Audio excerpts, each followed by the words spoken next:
All right.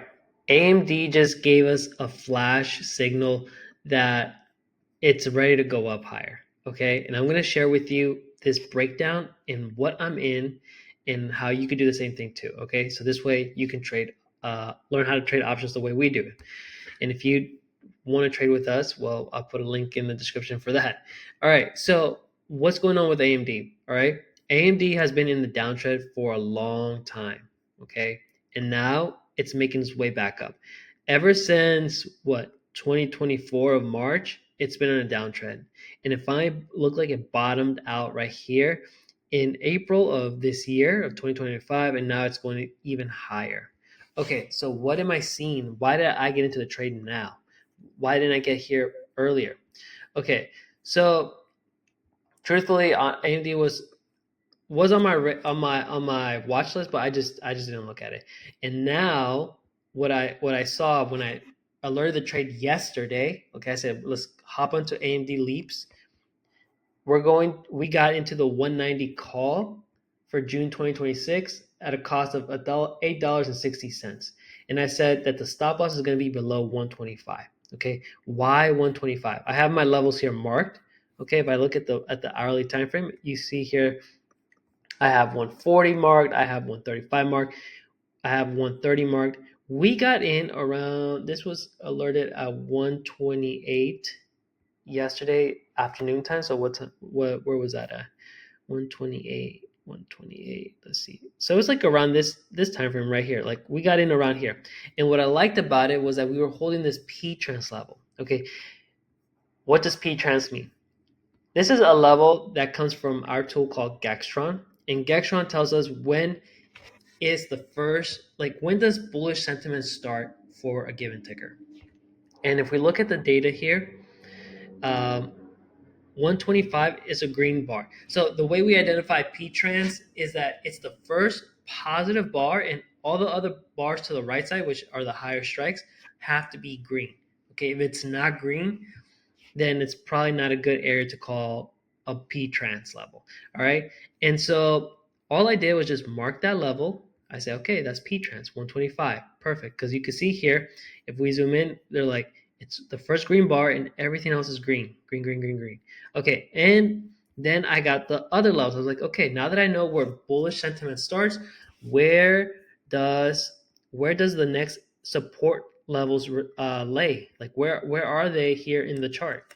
Okay, and that's the thing about Gextron. Gextron is always grabbing data from the option premium that's coming in, all the option orders, and then it's making this calculation and saying, hey, look for the tall bars because those are the areas of interest. So in this case, it's 130, it's going to be 135 and 140 at the moment, right? As price is going to these zones, they pose as levels of resistance. So then I just mark those levels here. Really easy, right? Doesn't get much harder than that. 130, 135, and 140. And I just mark those levels. Great. So I said, okay, if we hold this 130, if we hold this 125, 130 level, then we're going to go for 135. That's the next level. Does it mean I take profit there? Not exactly, because I actually have, this is a leap contract. So my thought process is a little bit more long-term for this stock. Okay. So, but this lets me know because it's a leap, I may want to hedge at 140. I may want to get a protected put or a collar hedge or whatever the case is, whatever I'm feeling at the time. All right. So what am I seeing with AMD for the long term? Why did I get a leap? Well, here's the thing. I don't know when this is going to happen for AMD. That's rule number one. So I have no expectations of it happening at a specific date. Okay. I'm I see the opportunity, I see the risk to reward. Now I'm just grabbing time to kind of help me give me some sort of cushion or some sort of insurance until for it to hit whenever it feels like hitting. One thing that I see with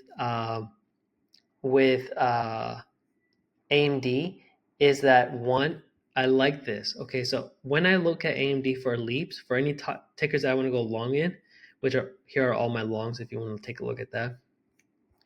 I look at the earnings report.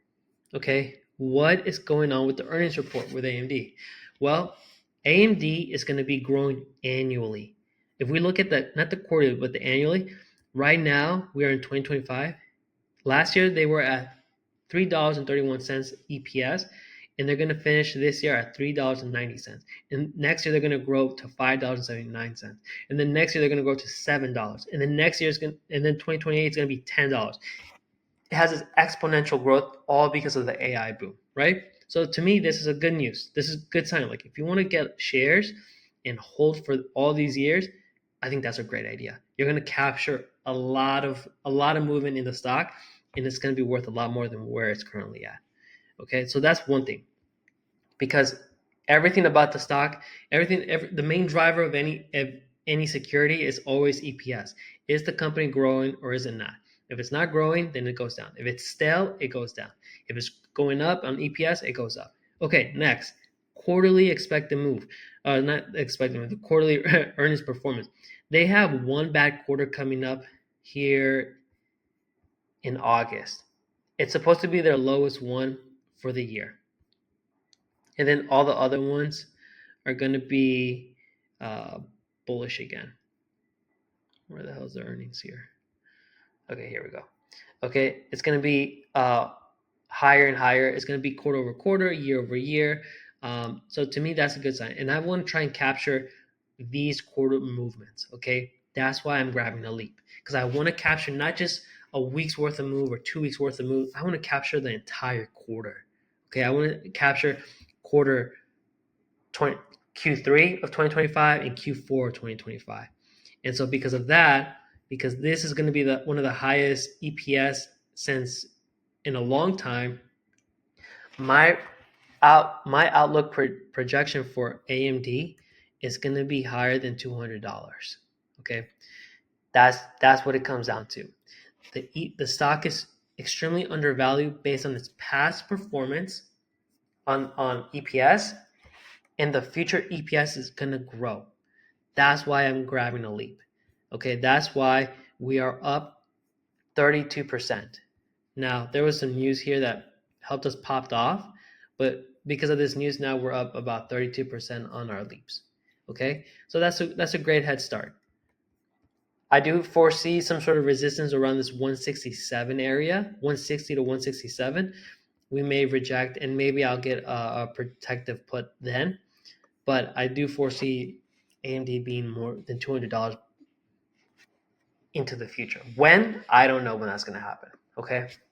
And by keeping my expectations extremely low, I don't disappoint myself as a trader, right? So that's always the key there. To not say have high, be ambitious about it, right? But have expectations where like you just don't know where price is going to go. It's going to do it whenever it feels like it's going to do it. And so we grab time to help us to give some sort of cushion for this thing to play out. Okay, it may not play out, and if it doesn't, that's okay. But that's my projection. That's why we got into the leaps, and that's where I'm trying to take the leap into. All right, so that's it for this trade. For this trade breakdown, I hope it was helpful. If you have any questions, I'll put a link in the description box. If you want to trade with us and cash these kind of trades, these swing trades, these leap options, come join the private Telegram group, and I will put a link in the description there as well too. All right, I'll see you in the next one. Peace.